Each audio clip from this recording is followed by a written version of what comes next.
Welcome to Aligned AF, real talk for evolving souls with Yahweh Kent. Join Yahweh for honest conversations on spiritual growth, the messiness of life, and how to move through it all at a higher frequency. So grab a cup of tea and let's sail in. This is Aligned AF, and here's Yahweh. There's a moment in every healing journey when we realize no one else can walk the path for us. Others can guide, inspire, or hold space. But the choice to heal, to awaken, to love ourselves unconditionally, that choice is always ours. It's both empowering and at times overwhelming. We want someone to fix us, yet the deeper truth is we were never broken. What we need is remembrance of our wholeness, of our own light. And in these moments of remembering, certain guides appear. They're not here to rescue us, but to reflect back what we already carry within. They remind us that the wound is not the ending, but the opening. That our power is not out there, but in here. These guides embody a quiet truth. Healing is not given, it is reclaimed. Today's episode invites us into the work of someone who's dedicated his life to that truth. Dr. Matt Turner doesn't fix people. He empowers them to remember their own capacity for healing.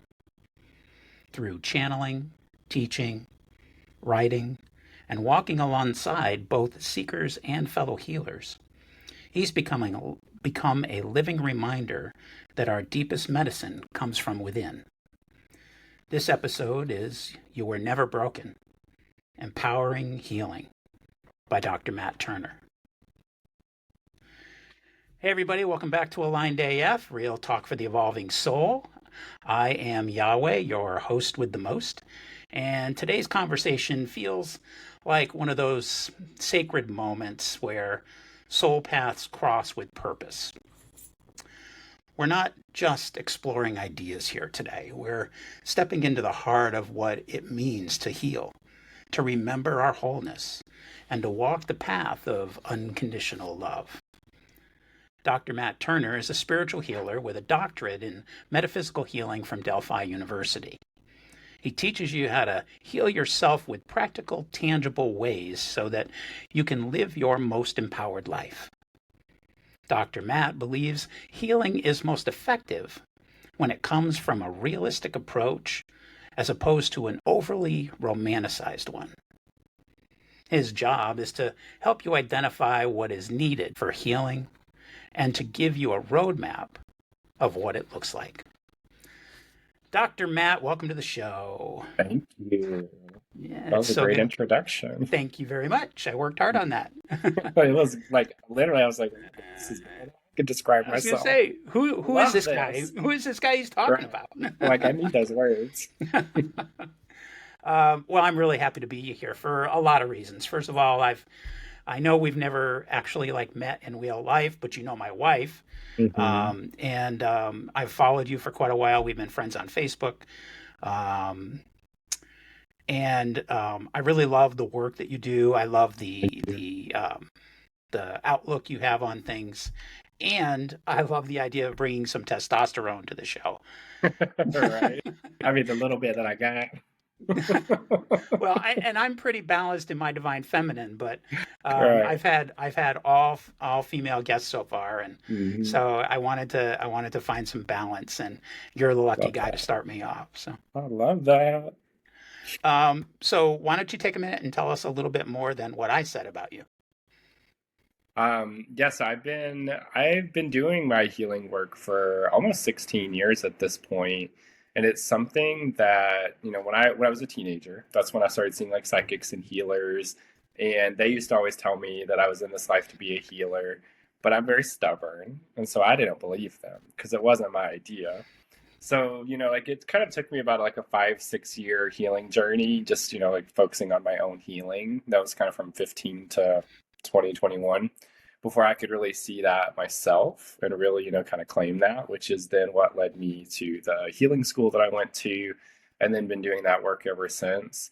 Like a lot of the reason that I like to approach healing from that, kind of self-healing perspective and more of like the practical, tangible way, because I remember a lot when I was a teenager and I was younger and working with healers.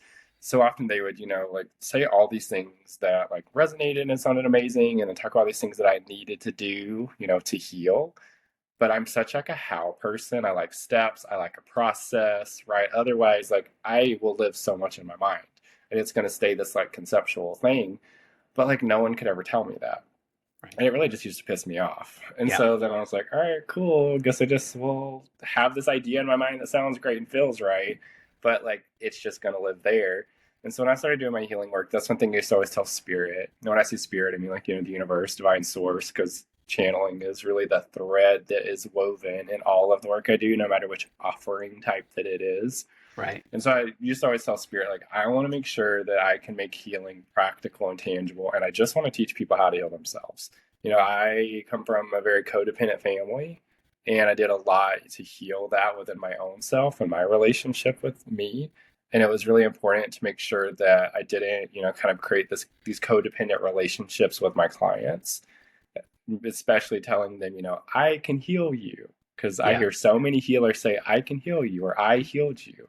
But we can't take responsibility for other people's healing. It's literally not possible for us to heal someone. Any healing that a person experiences with another healer is because that person was already ready for that healing to happen. Yeah. So whatever energy or wisdom that healer gave that person, it was just responding to that person, the client's readiness already. Right? Otherwise, no matter what I give to someone, if they're not ready to let that in, they're not going to do shit with it. Right. And that's also okay. Yep. No, I agree. Now, it sounds like you're really focused on integrity in your work, which is it's really important to me. And as for anyone who knows astrology and human design, I'm a Gemini, I'm a manifesting generator. So I can't do just one thing. I got a million offerings. I have a healing school. I write poetry, I channel poetry, I lead retreats. It's like I can't ever stop creating things to bring healing into the world. That's a lot, where my creativity lives and where my focus is. It's like the inspiration never stops. And I just have to, it's almost like I feel like I have to constantly get it out of me, but a lot of times I feel like I can't keep up with getting it out of me at the rate that it constantly is coming in. right. Which on one hand I'm very grateful for, and I love it. And then there's other times when I'm just like, oh my God, do I have to keep creating something new all the damn time? Right. It can be exhausting. It really can. Yeah. Especially if you're not following your own steps and using your own tools that you're helping other people guide through. Right. Because one thing I've noticed in the community and as a practitioner myself, we quite often forget to use our own tools. Yep. And then can't figure out why the fuck we're exhausted all the time. Right. Yeah. That's something that I used to like try to be, really like cognizant of. Because like as a teenager, I moved to Kansas City when I was 15 from Georgia, where I spent the first half of my life, to live with my aunt and uncle. And they were kind of like the witchy ones in the family. Okay. And so they are the ones that introduced me to like the spiritual metaphysical world. And all of their friends were healers and mediums and psychics. So, I was just constantly surrounded by those types of people. And they would all always talk about how exhausted they were, how drained they were, how they took on this person's energy, how they maybe like still had one client that day and now they're going to be out for a week. I mean, literally the way they would talk about it, I'm like, who the hell would want to do that? Right. Like, I don't want to do that. No, thank you. Yeah. So, like that like made it like kind of always be at the front of my mind to make sure that I'm always trying to maintain balance, that I'm not, overgiving, to make sure that I have really strong boundaries.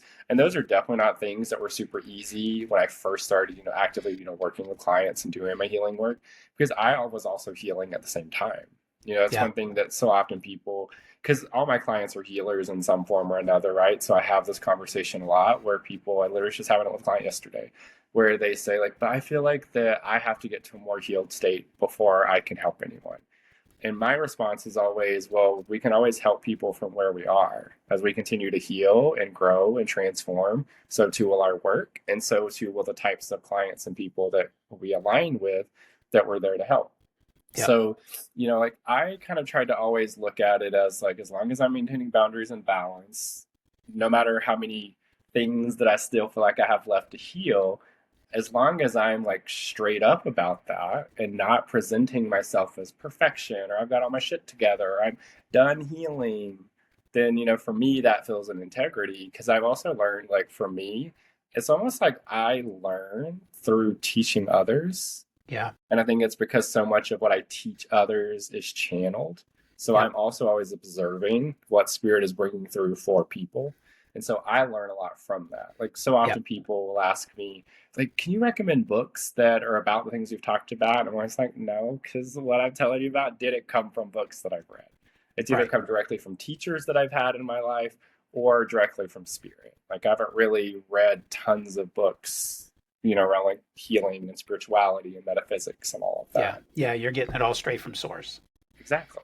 Yep. Which for me Yep. is And easier. that's the most reliable and the one that most people have trouble with kind of Right. wrapping their head around sometimes because, Exactly. if I've got a book in my hand written by, I don't know, Dr. Wayne Dyer or Matt Yep. Kahn or somebody like Yep. that, it's tangible and I can go back to it and I think you automatically assume if someone's written a book, they've got integrity, they know what the fuck they're talking Right. about. And that information came from the same place Mm-hmm. that the information you're giving them in a Yep. session came from. Yep. Yeah. So you mentioned that you kind of moved in with family that was in the witchy woo woo Mm-hmm. kind of thing. So you must have. I've experienced this myself my first with my first marriage. My then at the time wife's mother was a professional psychic, so they were Oh, doing wow. the weekend psychic fairs at the malls and stuff Yeah. like that. And that was a big deal back then. It wasn't the big productions like you get now with KC Right. Metaphysical, or it Right. was literally just a bunch of card tables set up in the center of a mall somewhere. But I spent a lot of time with those people. So my question for you is, because I experienced it, was you had to, with that kind of exposure, you had to have experienced those that are out of integrity, the charlatans, Mm-hmm. the ones who are just in it to make a buck and Right. really don't have any integrity at all. Mm-hmm. How did that not turn you away from the whole idea of this type of journey? Right. Like, I don't know that I've really thought about that exactly that way, but as you were asking that, the thing I was thinking about is I think because like I started like, this path, like, my spiritual metaphysical path at 15 at such a young age. And then, I was like 20, 21 when I finally was like, okay, I am a healer. I'm going to pursue that. I honestly like don't know that I had yet at that point noticed a whole lot that a lot of the people that I had been surrounded by, like, the healers and psychics and all those people, that they hadn't really been walking their talk. It honestly wasn't until after I went to the healing school that I did and started working with clients that I really started noticing it. So I don't know if it's because like just my perspective was different and I was seeing it differently at that point, right? Or Yeah. if it's just like as more time played out, I got to see that more. Um, but yeah. Well, that makes sense. I guess life experience adds a lot to that kind of an Hmm. assessment of Yeah. things. Right. But Because once I did, go ahead. I was just saying, but once I did see it, like it was like became this big motivator to make Yeah. sure that like I'm not becoming that person as much as I possibly can Yeah. And without then, overcorrecting and trying to make myself be this image of perfection. right, right. And once you see that, it's like a freaking neon sign every time you see Hmm. it after that. Yep. Like you're immediately open to that energy of, yeah, okay, this person's not 100% in integrity. And Right. yeah, so I'm just going to stay away from that. Yep. And that's also how I would encourage clients to say, look, if you don't resonate with me for any reason, there's no ego involved here. Walk Yeah. away. It's all good, Right. man. Because the resonation is more important than anything I've got to say to you. Exactly. If you're not connecting with it, then you're going to automatically see it as something that's just not quite right for you. Right. Which is Yeah. okay. Yeah, it's perfectly okay Right. because Because we we're all speak all different languages. exactly right. Exactly right. We all believe different things. And what I believe and what you believe may be different, but neither of them has to be wrong, Exactly. you know? Yeah, in my mind, as long as it's coming from a place of love and not causing harm, then like, why does it have to be wrong? Right. All Right. of our brains perceive differently and then use different language to communicate how it is that we're perceiving it. Right. Exactly right. Now, you were saying you grew up in Georgia. Did you have any kind of connection with this in Georgia at all, or did it Not all even a happen little when bit. I mean, I grew really? up, very much like Southern Baptist, like very much, Southern grandma who like made sure we were always at church. And I hate going to church. It was so boring. Because I do remember as a kid where I could see the contradictions, and I can remember as young as 5 years old, like all was ever thinking about is like, where did I come from? What happens when I die?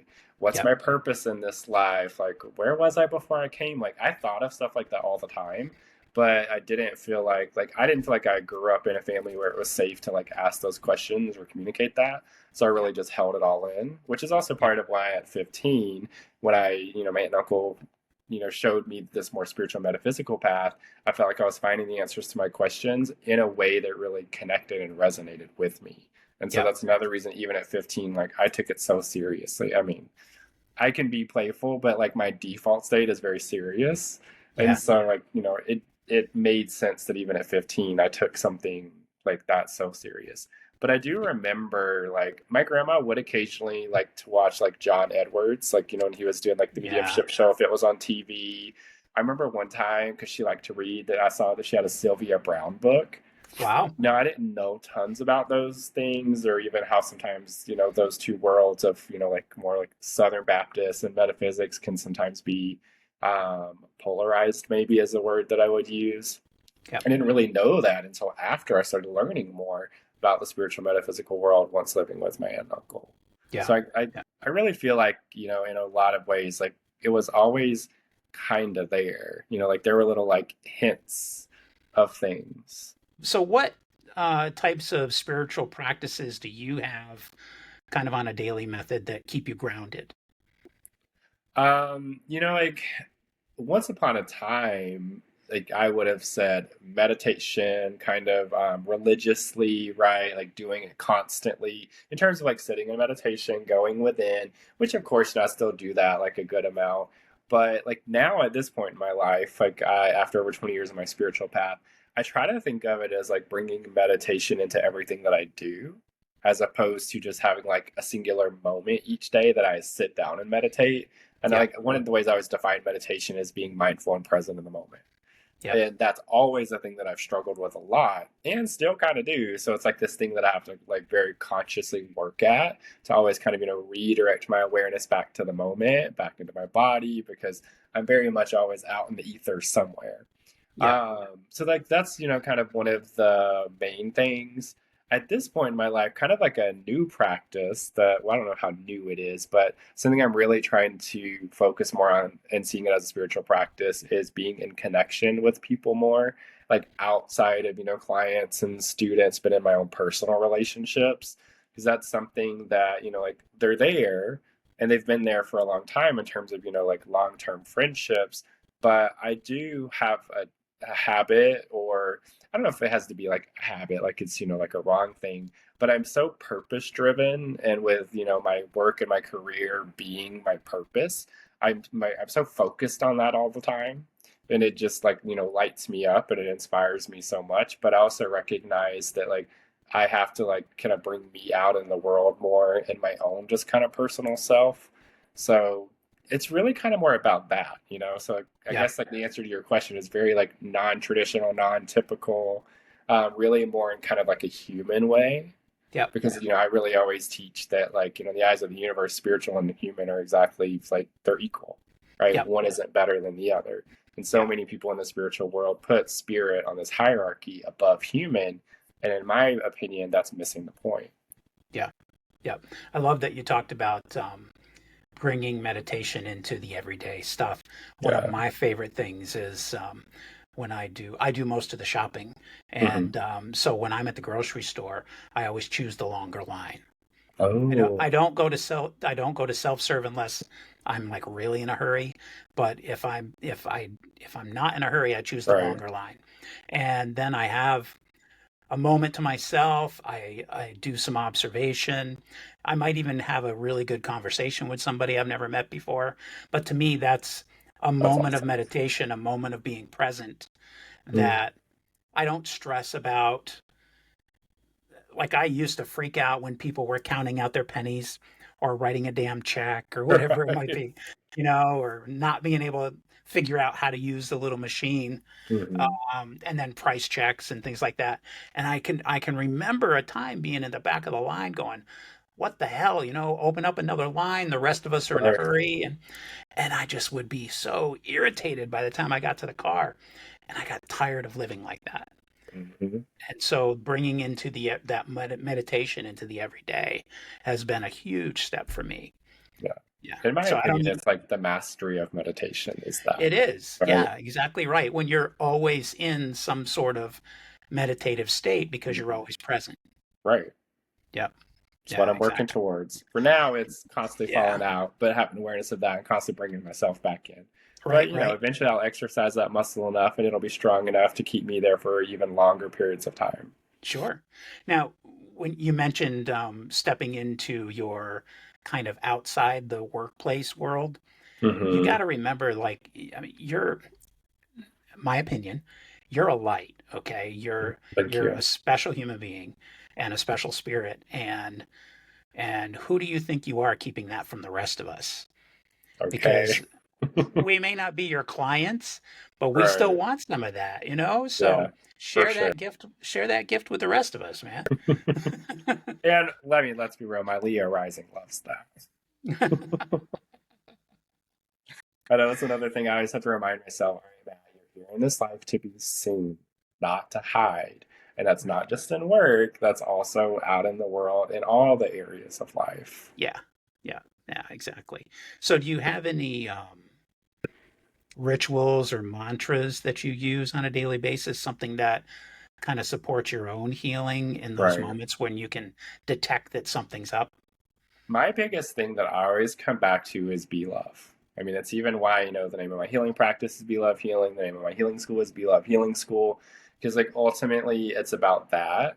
I remember, like, when I was a senior in high school, I think I was like 17.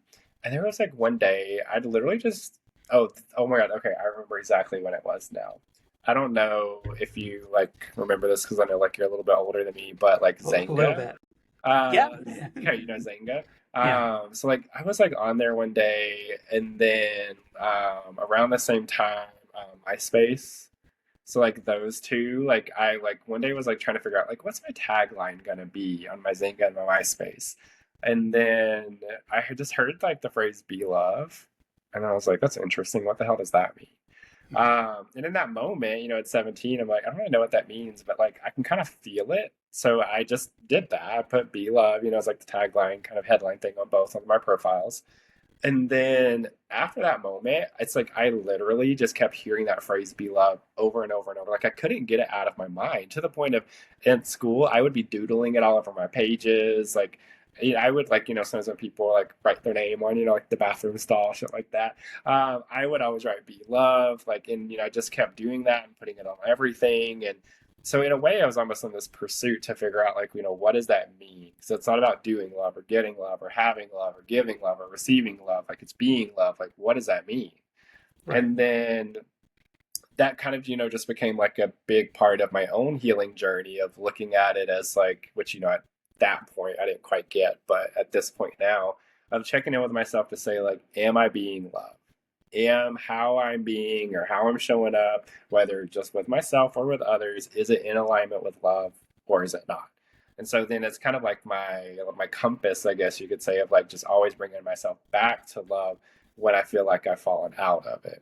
For Right. me, falling out of it looks like anytime in my fear, my wounds, limiting beliefs, judgments, insecurities, right? Like any of the things that people typically label as negative, which that's a whole other conversation. I don't really like to use negative and positive to describe energy. I usually either call it an expression of love or an expression of fear. Okay. Because the word negative has so many connotations for so many people, like it's bad and it's wrong, and that's just not the reality, right? Right. So that's why I like don't use those. So then, yeah, that's like the kind of place that I always bring myself back to. When I was 20, this was in 2015. Can't remember exactly how old I was then, however old I was. So 10 years ago, I guess, I was living in Asheville, North Carolina at the time. And at that point, like I be love is something that I'd started kind of hearing other people say and other people talk about and seeing it online. So I was like, okay, like this is a thing, but I still didn't feel like I really understood it yet. And this kind of like lived experience way. And so also at that time in my life, I had been like coming to terms with that I struggled with binge eating. And I'd been doing that my whole life. And I've, always kind of had been thin. And so it never was this thing I think that stood out to people. Everyone's just always like, how can you eat so much and stay so little kind of thing. And so like, I didn't really know that binge eating was even a thing. And so like, I was at that point before I'd even moved to Asheville, just kind of focused on my healing. I'd been working on my binge eating and trying to, like stop doing that because it's like bad and wrong. I've got to stop, right? It's kind of how I was seeing it. So fast forward, 2015, I'm in Asheville, I'm in my apartment, I'm eating lunch. And at this point, I had gotten to a point where I could always recognize when I was in a binge. Like I knew what it felt like. I had like the compulsion energy, right? Like it would be there. I could feel it. So I had awareness of it. And at this point, I'd been like, I went to the healing school in 2009. So, I'd been channeling for quite a few years at that point and like had at least my connection with spirit was super strong. And so I'm like judging and wronging myself for binging. I'm beating myself up. And then I just heard spirit chime in and literally just in the most nonchalant way said, it's okay. Just let yourself binge.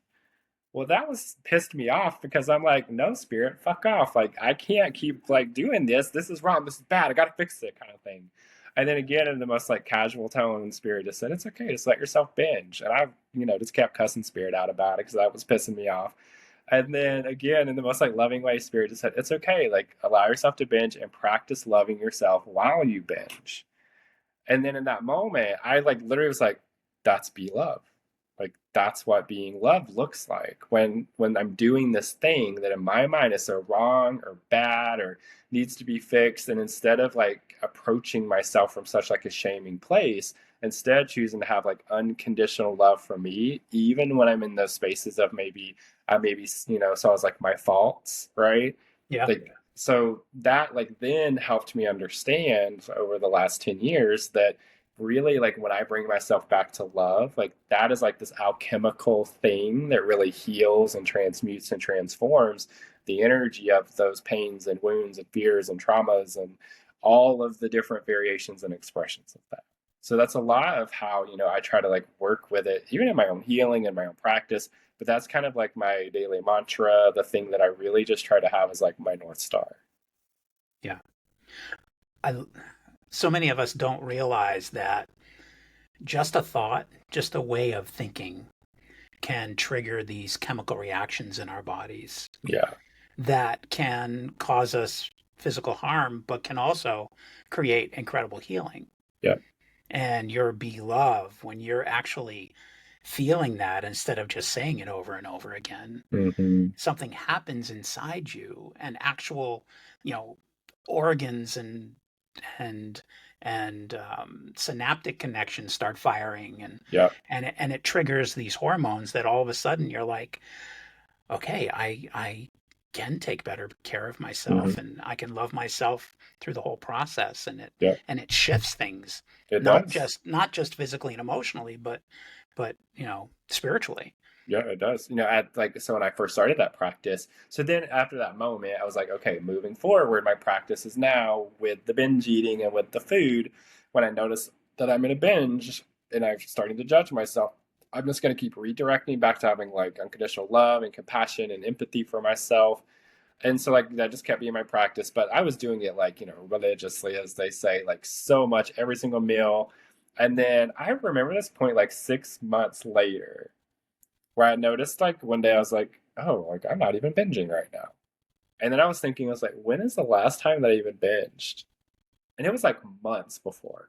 Wow. So really just a couple of months of that practice, but it's like I was doing it so much, right? It literally just like it brought so much healing.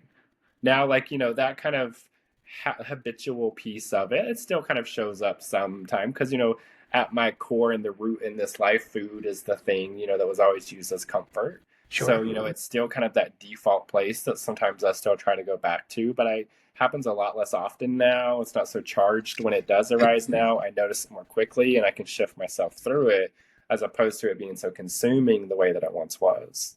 Yeah. So I was going to ask you, do you find that once you created that habit, do you automatically hold yourself in love even when you're just having a snack or having a regular breakfast or whatever it might be? I would say like sometimes yes, sometimes not. I think it like I guess like the thing that I was just kind of thinking of like what's the difference is like days when I do feel more just in my heart and kind of present, like absolutely that's there. But days when I'm more in my mind, because I am like such a mind person. Like I always tell people, be love is not my thing because I've mastered it. Be love is my thing because it's here to be my reminder every day because I'm here in this life to learn it. And then I always like to teach what I learn, right? Yeah. Yeah. So like it really just kind of depends on the day. Um, Right. but I'm really hope by the end of this lifetime I will have found much better balance between my heart and mind because I also don't want to be so focused on the heart that I like discount my mind because there is so much power there and Yep. they do both matter. And so, I want to just find the way where they can be in a balanced relationship, but also where they're kind of like woven together, where they can work together. Yeah. Yeah. Because you have to have both. Yeah. You have to. You can't live with one and not the other. You just Right. can't. Right. Like when people, so I have a lot of soapboxes in the spiritual metaphysical world. One of them is this idea of drop the ego, kill the ego bad, get rid of the ego. And I'm always like, no, we need the ego. It's part of the mind. It's part of our human expression. The Yeah. ego itself is not the problem. Right. It's when the ego is ruled by fear that is the problem. But ultimately, ascension is like not this like romanticized thing if we're going to float off to another planet like everyone thinks that it is. It's about the joining and merging of our mind and heart into oneness so that then our ego is ruled by our heart and by love as opposed to fear. Well, that's a bummer. I want to go to another planet. Well, your consciousness can incarnate to another planet, but it ain't the damn rapture where we're all going to float up out of our bodies and the clothes be left behind. Oh And man, instead and of going to I had heaven, a go to ticket another for the next planet. one. But I very much believe in other star systems and that our Yeah. consciousness reincarnates to other planets when that's what the need is there and we're in vibrational alignment with it. Yeah. Yeah. I have a tough time seeing extraterrestrials as what we call aliens. I have a tough time seeing Yeah. that because to me it's just spirits in another physical manifestation. Mm-hmm. And the spirit is no different. Yeah. The spirit is just part of the original thought that originated with the Big Bang. Mm-hmm.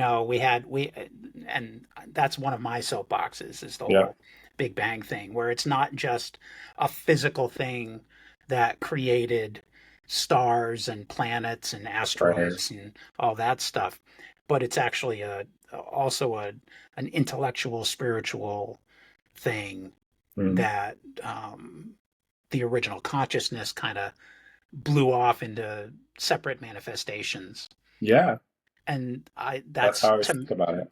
yeah, and for me, that's how we recognize like soulmates and star seeds and all that other stuff because Yeah. we we have these moments of recollection, the moments of familiarity Yeah. of something that started. I don't even know if it's 14 billion years ago or anymore or not. Right. It's because what was before that, as far as I'm concerned. So Exactly. yeah, Exactly. yeah, I um, have this theory of kind of like related to like the whole, idea of like reincarnating to other yeah. planets and star systems. I've only shared this with literally maybe like two or three people. And now you're going to But I share it with whoever's listening. Yeah, because it's coming up right now and I'm feeling it. So Yep, we're yep. going to go there. But I have this theory, like kind of just like this feeling that people that are born with Down syndrome are actually souls that have been like, or from a different star system that is very heart based. And so, like, our physical body is a reflection of the consciousness that we bring into this lifetime when we're born. And so their consciousness is kind of shaped or looks a bit differently because they're from a different consciousness, a different star system. And so then coming into here, how that translates, it's so different, which is then why kind of, the chromosomal thing is different, their bodies look different. But like, it's not that there's anything like, bad or wrong or thing to be fixed. It's more that they're just souls from other star systems where it's more heart focused that are coming here to kind of show us that. And maybe in some ways they're coming here to learn more balance too, right? Yeah. But yeah. I I will buy that, because if I think about anyone I've ever known, anyone I've ever met, anyone I've ever interacted with who has had downs, um, there is no one more Yeah, unconditionally loving than one of those folks, because absolutely. they literally are emotion, Mm-hmm. and there's so much love. Yeah, Love that. that's amazing, amazing. Mm-hmm. So, taking a look at your work, you said that you don't fix people, but you Mm-hmm. empower them to heal themselves. So, what does that look like in practice for you? Yeah. In working with someone? So, a lot of like, regardless of the session type, because if you're on my website, you'll see so many options. Ultimately, it's all just different lenses to bring awareness. Like, I like to, which is a lot of why what I use channeling for and why I like to approach, my healing work using channeling, as opposed to being, like a therapist where maybe like that isn't there. Right. Because I feel like we can't do anything about what we don't know. So a Yep. lot of the work that I do is about like revealing things and helping people know and uncover and understand and get clarity about all the different things happening in their consciousness, whether that is things that are, out of alignment with love, like pains, wounds, traumas, unhealed parts, and purpose, gifts, talents, abilities, right? It's really about all of it. And then, kind of depending on maybe where they're at or their intention, then that really directs like how we approach it. Like, if it's more about like the healing that needs to happen, the pains, wounds, fears, traumas, all of that. We're going to uncover like, well, where is this coming from? What's it connected to? Why is it happening? But ultimately about going deeper. And I do go into like past lives a lot with people to really kind of help understand. You've done so much healing on this particular struggle in this life, but why is it still affecting me? Because the root potentially is not in this current life. The root potentially is from a previous life. So there's just deeper layers to go. So, it's one thing that I love about channeling is like spirit really helps me just kind of bring all that clarity and those pieces to people. And then I'm really good at just like, sometimes I say this and I always mean this, like in a good or way that I kind of see people and like their journeys as puzzles. So then, it's kind of now that we have all those pieces laid out in front of us, then I help people kind of put them together to come up with a plan of, okay, maybe we've identified that the reason that I struggle with relationships is because I have this abandonment wound, right? And then like maybe we've been able to look back to see this abandonment wound as something that like, I've lived lifetime after lifetime after lifetime after lifetime before ever even coming into this lifetime and experiencing it again. So then it's about, okay, well, what was the source of how that abandonment wound even started in whatever lifetime that it was? And so oftentimes, like maybe it's some subconscious form of self-punishment of something that happened in a previous lifetime that a person still feels guilty for or like shame or wrongs themselves for, even if it's not their conscious mind as the personality of this life doing it now, it still has been done in their consciousness in the lifetimes before this one. So the imprints of that are still there as a part of them. Hmm. So then, one of the big tools I use a lot to talk to people about like of how to heal is forgiveness. Yeah. And so like I have this process because this is one of the things that just pissed me off a lot when I was a teenager and healers were like, you just got to forgive. I'm like, okay, but how? And they say, well, just forgive. I'm like, well, okay, well, I feel like I did that and shit didn't happen. So how? Yeah. And then, so one day I was like, all right, spirit, teach me like a tangible, practical way of doing forgiveness. And so there's this process called the forgiveness letter, is what I call it. It's just what Spirit called it. And that's like, I teach it to so many people because it's such a powerful process, but it's really a way of like clearing energy, restoring connection back to the heart, and then coming into that place of like self empathy and self compassion, which is then where the forgiveness becomes possible. Because like one thing Spirit taught me is a lot of times we try to go into forgiveness from the wound space, but for it to really be alchemical, we have to first get back into the heart space, which in the forgiveness letter, the process for that is gratitude, because that's the way of getting back to the heart that most people can connect with more than, a lot of other ways that you can get back to your heart. Yep. So that's why we use that one. And then that's where the forgiveness can actually be possible. But one of the things, like a little nuance that Spirit taught me around like forgiveness as kind of a healing tool, is that so often people try to focus on, forgiving another person or forgiving themselves, which ultimately I just tell people to focus on self-forgiveness because that's what's at the root. Of forgiving themselves for the thing that happened. But so often the thing that happened was not this intentional, malicious thing coming from that person to cause harm. It was totally a subconscious or unconscious pattern or reaction from maybe their own wounds or their own traumas, right? And if in those moments when that happens, if we chose to have compassion and empathy for ourselves, a wound would not be created or expanded and added to. If instead we had compassion, or if we judge, shame, wrong, and blame ourselves instead of having compassion and empathy, that's then what creates that experience as a wound. So then the self-forgiveness has to be focused on forgiving ourselves for judging, shaming, wronging, and blaming ourselves for the thing that happened, more than forgiving ourselves for doing the thing that happened. Does that make sense? Yes. Yeah, absolutely. Right. It's like a little nuance, but it totally changes it and makes it actually work. Yeah. That's fascinating. So now this forgiveness letter, is this literally a letter?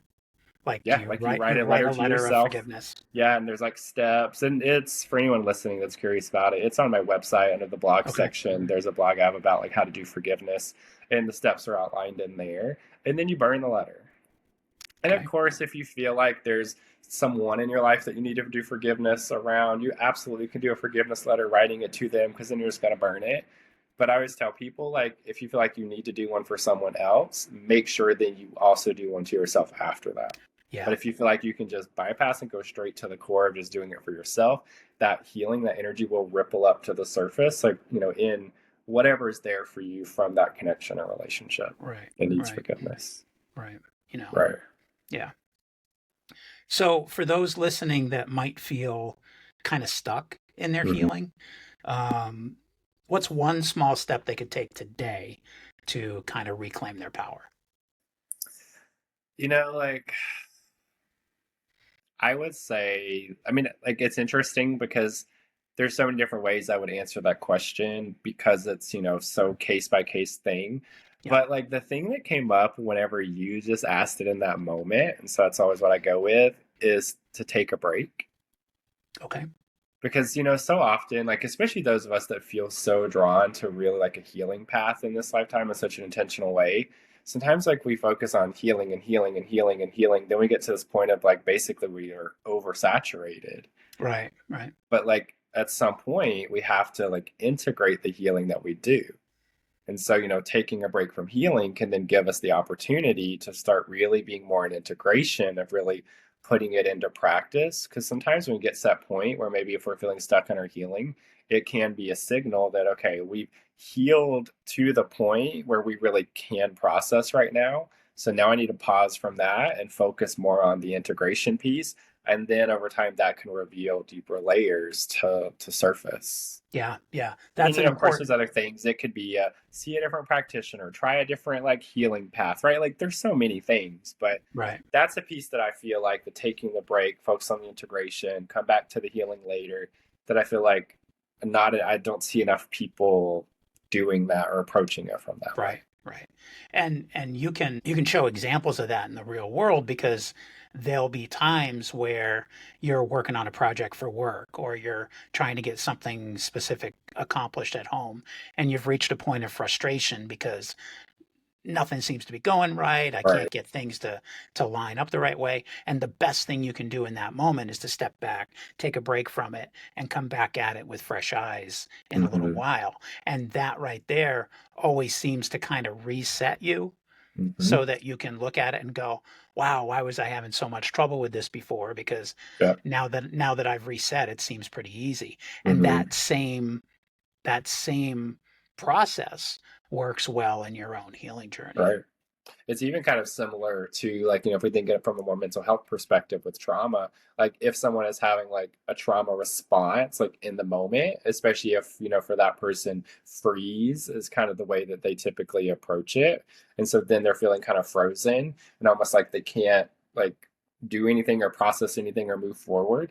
If Yeah. you could like literally just like wherever you're sitting in that moment or standing, if you'll just like move your body that has nothing to do with trying to process the trauma or understand it, but just move it, then it's like it's almost like you remove yourself from that kind of vortex of energy that you've been swirling in that's so heavy that they're feeling frozen in, and remove yourself out of that, and then it can free that energy up so much. I want to get into the channeling a little bit. Yeah. So, because I have my own ideas of Mhm. what channeling is and how channeling works and things like Right. that. So, um, first of all, how does it show up in one of your sessions? Like what role does it play and Right. how does it help a client? Right. And I So know like, it's different with every client, but right, for sure, for sure. yeah, My first thing I always do, no matter like whether I'm doing like a psychic reading, which is almost like where I'm literally just channeling the whole time, or if I'm doing yeah, spiritual counseling or past life regression, like whatever offering it is that I'm doing, I am always in chant. okay, So that ultimately, it's about allowing spirit to be there to like show me how to help guide that person. Because at the end of the day, as healers, we can learn all the different techniques and the steps and the processes to do. But there's always going to be someone and something that like something's going on or something's happening that it's like, oh shit, I didn't learn how to do that in the class. yeah, What do I do? And for me, then it's like spirit is always there saying, okay, Matt, this is how you guide this person through this thing that you've never learned about before or that's never come up. And so, now it's been, like almost 16 years that I've been seeing clients. So I feel a lot more confident about that now, but in the beginning I didn't. It literally was just like, okay, it's just like a shot in the dark. yeah, We're gonna see where this goes. But like, whenever I allow spirit to kind of steer the ship in that way, it always like, gets them from where they need to be. So, like I that's why I always make sure that I get myself into channel before any person comes, no matter what the situation is, even if I'm teaching a class or leading a retreat, like whatever it is, even when I've officiated weddings, even then I get into channel because yeah, there's only so much that I know and that I perceive. So I look at it as spirits always making sure there's no blind spots that I'm missing.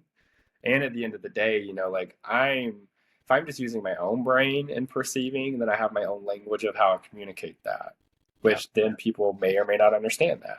But right, spirit will always give it to me how another person needs it for it to make sense to them more than it making sense to me. right. So, I like that because I want to be able to communicate with people in a way that it like really clicks for them, even if like to me it seems so new or I've never thought of it that way, which Sure. happens to me constantly. Right. So Yeah. so before you continue with that, I want to touch on something because what you were talking about here is important to the conversation and probably to a lot of the listeners. The layperson hears the word channeling Hmm. and thinks, "Oh, he's going to bring in the spirit of my dead grandmother. He's going to Right. Yeah. bring Like in mediumship. right, or he's going to bring in we're going to get a message from Saint Germain or whatever Right. it might Yeah. be." And when you say get into channel, that's a different thing. And that brings me the image of stepping into a stream. Yeah. It's And literally the a column of light is yes, literally like my process. and that Exactly. resonates so strongly with me because Hmm. um, for me, there's a truth stream, Hmm. and it's literally like a river, Yep. and it's constantly flowing, and everybody has a connection to it. So Yeah. when you step into the truth stream with somebody for somebody, Yeah.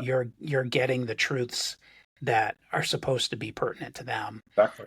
versus allowing the spirit of Michael the archangel to come Hmm. through and deliver Right. a message, which I've done too.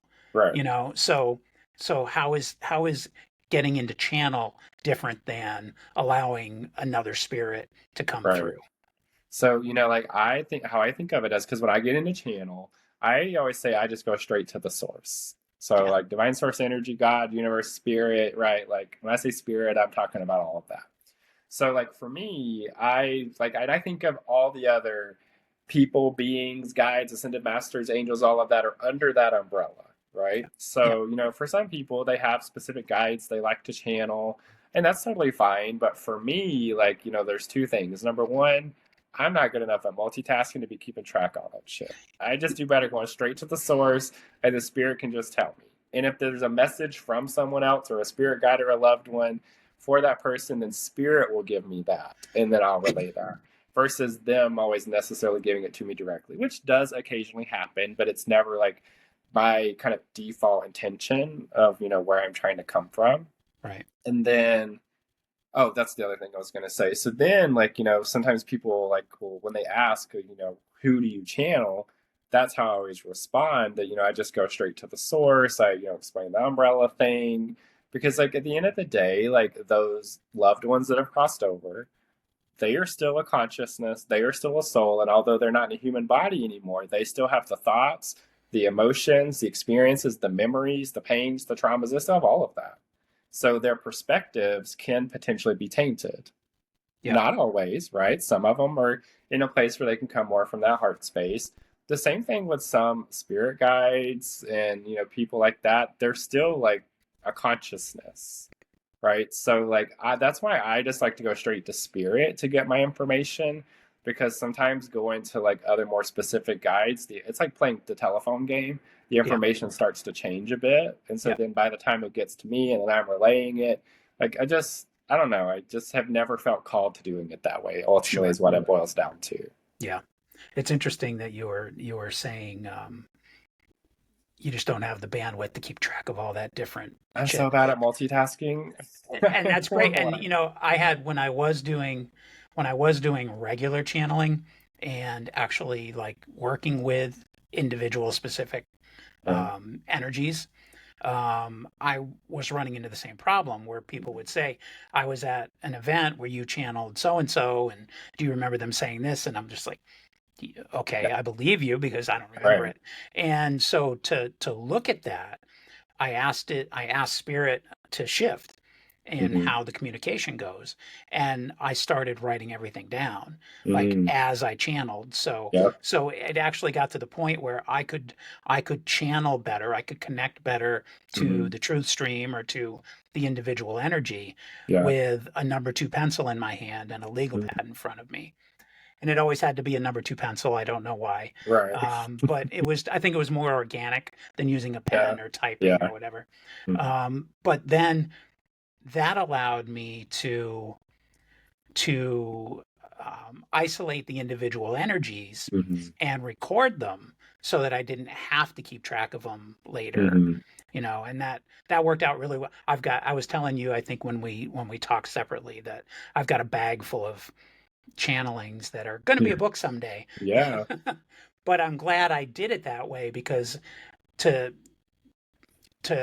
rechannel or to try to create a book just off the cuff like that, I never would have been able to do it. Right. So Yeah. so I want to put you on the spot. Okay. I want to ask you if you'd be willing to do a short channeling session. Okay. Any way you see fit, whatever message wants to come through, whether it's related to me or to the listeners or to whatever's going on in the world, just kind of open up to it. Got it. So I'll just set my attention to whatever spirit wants to bring through for whoever it's for, and then we'll see where we go. Okay, just give me like a second. Yeah. The first, and this doesn't feel like it's just for like one specific person, maybe more like collective. But like the first thing the spirit kept saying is, don't lose hope. Don't lose hope. It's one of those things where, and I'm even actually like glad I'm hearing this right now, because I've been struggling with this a bit with just the chaos of the world right now. But like spirit just keeps saying that like things aren't as bad as they seem, or things aren't actually as bad as they look and appear. It's like there's so much that's coming to the surface. And like, because I kind of like, one thing I keep telling Michael is like, oh my God, I want to leave this country. I want to move. Like, I'm here to be a healer. I don't want to be a fighter. I don't want to have to fight the battle, live in a place like that. And so, even hearing spirit now talk about like, it's not as bad as it seems, like that feels very encouraging. And to really, focus on hanging on to hope more, like that. I don't know, that just feels like, I even just got chills. Like that feels very like visceral, very intense. Okay, let's see where else we're gonna go. That was the first one.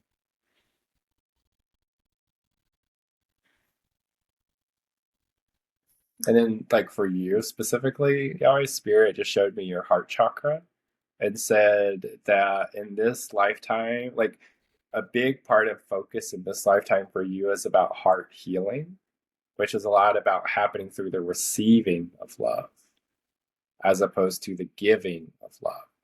The receiving of love for you in this lifetime is about what heals, like all the stuff that was in your heart space when you were born into this lifetime that your consciousness already carried.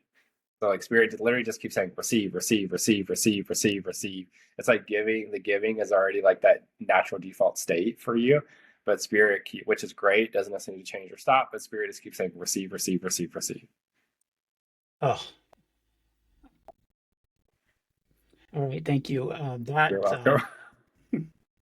Well, that hits me hard Yeah. because, growing up in the 60s and 70s as a boy, and then a young man in the 80s, and having certain expectations that society puts upon you, and having the upbringing that I had, and being the man of the house at 9 years old, and always being trained that what you need doesn't come first. Right. It doesn't even come second or third. You have to put everything ahead of that, and that was a lesson that I accepted, um, but had a tough time getting through, Right. especially through a couple of marriages that ended in infidelity on the part of my wives. And so meeting Laura 10 years ago, being 53 years old and meeting a 30-year-old who was a yoga instructor and used to be a Chiefs cheerleader. And I was like, yeah, that ain't happening. But she fucking loved me anyway. And we've got this amazing little boy. And um, one of the hardest things for me in this relationship has been understanding that she could actually love me Mhm. for who I am, Yeah. and and never hurt me. Mhm. Spirit Never. said, and she's got it to give. Yeah, she sure It's like you're does. not a burden because she's got it to give. It's like she doesn't do it Yeah, out of responsibility. She does it out of because there's like a surplus there to give. yeah. Well, so thanks for that. I wasn't expecting that, You're welcome. It's what you asked and for. you suck. Okay. Um, Thank you for You're for welcome, of for that, course. and for the hope that you've allowed the world to listen to. And I think right now we all could use that hope with Absolutely. everything that's going on, not just in our country, but around the Right. world. Um, so getting into just real quick on your healing work, because you work not only with individuals but also with practitioners, and to me, it's always seemed to me in the community that we move through that the practitioners don't always get the help that they may need, Yeah. because they're so busy helping everybody else, or because they feel that they may not need it. So, Right. what is your message to healers and practitioners out there who are holding on to so much for others, but maybe not doing what they need to do for themselves? The way that I always thought of it, like just, from my own perspective, with that same struggle, back in the day was that like it's it's almost like I had to manipulate myself into convincing myself. But like the way I saw it was that I cannot help people as well or as effectively unless I'm helping myself. Yeah, If I am not doing my own work, I do not have as great of a capacity to be of service. And, like I see too many healers, and not just like spiritual metaphysical kind, like therapists, like all the different types of healers, they just talk about how their work drains and exhausts them so much. But a lot of times it's because they're overgiving. Overgiving is coming from a wound space, yeah, right? So if you're overgiving, then you can know that there is some healing work to do, right? at a minimum around that. And it could be having threats to so many other, things in a person's consciousness as well. And so, Sure. like for me, it just always like the thing that empowered and inspired me to really continue to make me a priority and my healing a priority was reminding myself that that's how I can ultimately best be of service in the world in the most effective and the most efficient way. Because I have very strong boundaries, and all my clients know, all my friends know. I will not say yes to you, and I will not give to you if I don't have the space or if it's crossing a boundary that I have. And I am very comfortable saying no to someone. And that's such a healthy attitude that so many people see as selfish and standoffish. Yeah. And first of all, fuck them for because I don't really care. Right. But I mean, coming from the background that I come from, it was a tough lesson for me to learn to be that Mhm. way, to have those boundaries, and to be Right. able to say no and not feel guilty as hell about it. Hmm. But then also to maintain that boundary when somebody comes back at me with the guilt. Well, Hmm. what do you mean you won't help me? Or, Yeah. why is it always about you or whatever it might be? And well, you know what? It's always about you too. It's always about Right. each of us has to spend time in what's about me in order to be any good whatsoever to Yeah. someone else.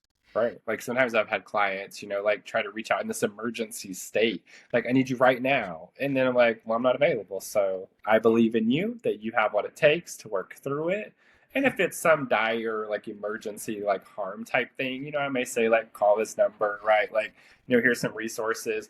But like, I don't allow like, people's I guess, pain to guilt me into crossing my own boundaries in Yeah. order to help them or be of service. Because, like, at the end of the day, that can create so much codependency and it disempowers the person. Yeah. Like, I like to always remind people, like, I believe in you. You got this. I know you can do this because they have to be empowered to recognize they can do it on their own. Yeah. I watched too much growing up the way that my grandmother like overgave and was the hero and the rescuer and the fixer and the everything. And I like literally watched the way it ate her alive. Yeah. And then I like her children, which is my father, my aunt, and my uncle. Like actually one of them was a teenager, which he ended up committing suicide in 2008. Like I watched the way the level of codependency that they all had with her, and then if something happened in life where she wasn't there to save them, to where literally they're these adult children being clueless of what to do or how to take care of themselves. Yeah. And so that was a big like motivator and like catalyst for my own healing around the codependency and the people pleasing and really trying to work that out and heal that so that I'm not that person, because I also was most like my grandmother in my family. And like that is the inspiration when it comes to clients too, because it's like I know that if I am always too available for them, then that creates this codependency, and ultimately at the end of the day it just disempowers people. And Yeah. like a big like part of my messaging, like one of the offerings that I do is like about like owning your power. Like I had this lady ask me several years ago, what was the thing that I really wanted for the world the most? And when I like just kind of sat with that, like it was just I just want everyone to know how powerful they are. And for me, like in kind of being that reminder and teaching people that like they are more than powerful enough, like that I can't do that if I'm always like crossing my own boundaries to be available for people on their terms. Like I always tell people, I'm available for you on my terms. If that works for you, great. If not, that's also okay. That just Yep. means we're not in alignment. Or sometimes I've had people be like, oh, I really want to come see you, but like I can't afford you. And so then I always say, like, that's totally valid and understandable. Absolutely get that. You know where to find me if that ever changes. Right. Right? Like, so, I still always approach people in situations like that with compassion and empathy, because I'm not going to judge them or shame them or wrong them. But I'm also, like, I'm very much a tough love kind of person, but I can Okay. still do it in a way that, like, is a mix of kind of gentleness with directness at the same time. Right. And you keep the ball in their court because that's where it's supposed to be. Exactly. Yeah. Yeah. Oh, Matt, this has been a great conversation. I think we Thank could you. probably continue for a few more hours. Maybe Oh, easily. we'll have to have other episodes. Right. I would love to do one just specifically on channeling Hmm. and just really kind of kick that up a notch. Yeah, we could Except totally get into that I one. might have to have you leave me out of it because I know sometimes when people are like, "Can you do me? Do me?" And I'm like, "Are you sure?" yeah, Especially if yeah. other people are around. Careful Because what you like for ask for. me, like I so much of like the like my channeling isn't just like let's talk to your spirit guides or let's do this. It's so much about like healing because like Yeah, ultimately that's why I don't say I'm a psychic. I say I am a healer, and then these are some of the things I do within that, and I use these abilities, which by the way I believe everyone can channel and everyone is psychic. It's just a matter sure. of you tapped into it and trusting it, right? Yep, exactly.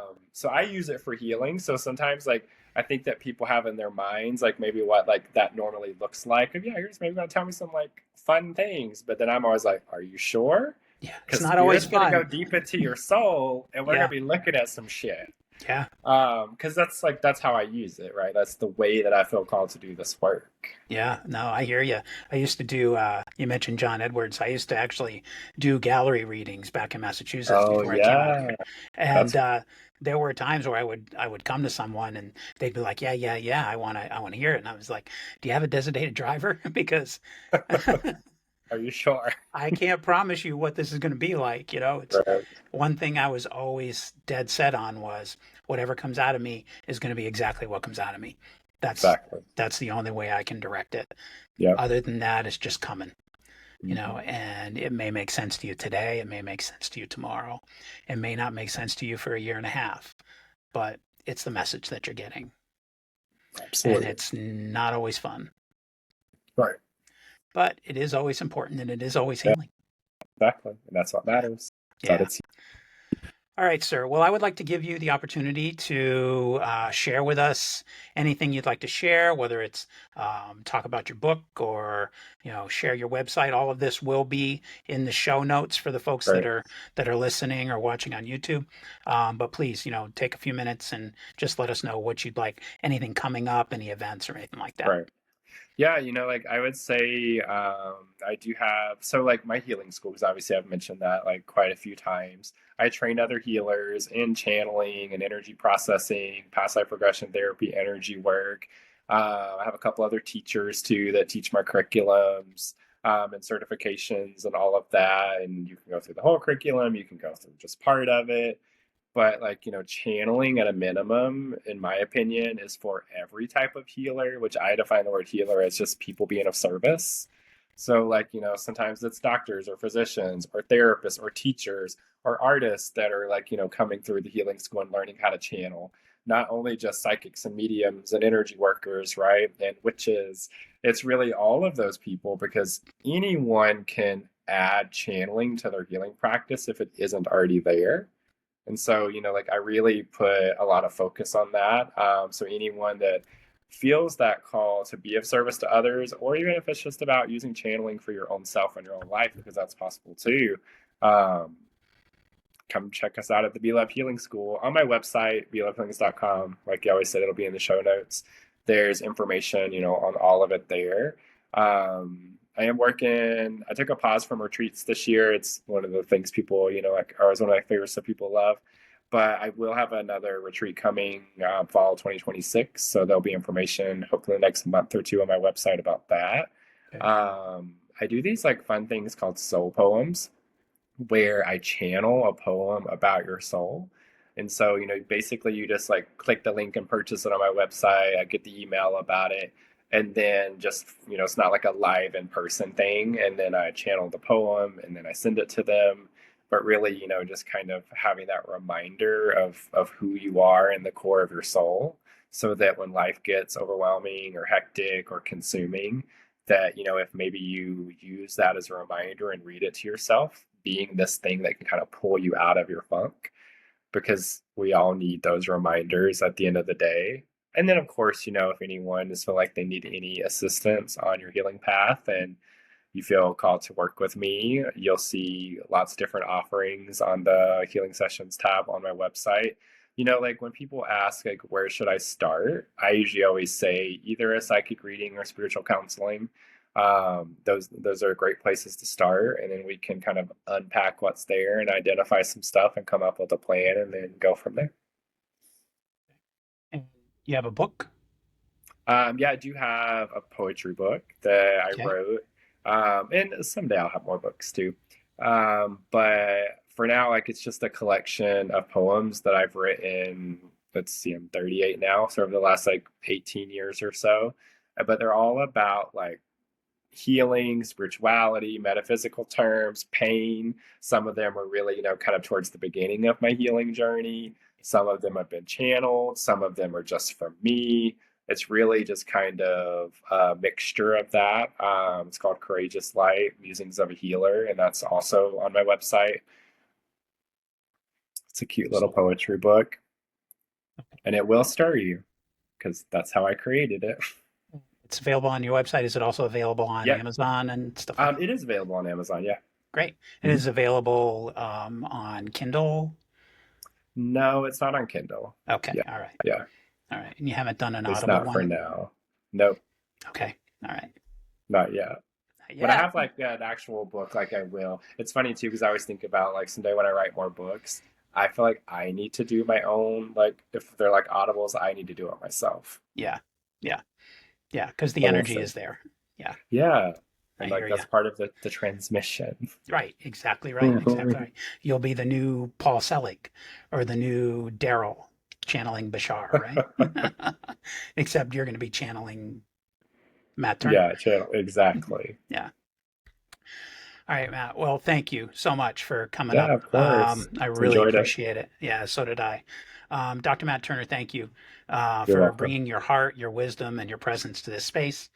Conversations like this remind me that um, healing isn't about perfection. It's about remembering, reclaiming, and choosing love again and again. For those listening today, may you carry forward even just one insight from today into your own life, trusting that you already hold the key to your own healing. And remember, you're getting closer to aligned AF every single day. Well, thanks for hanging out with me today. If this episode spoke to you at all, share it with a friend or someone who needs it.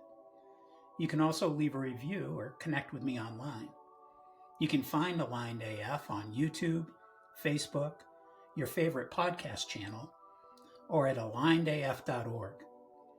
And if you want to reach out directly, you can email me at alignedafpodcast@gmail.com.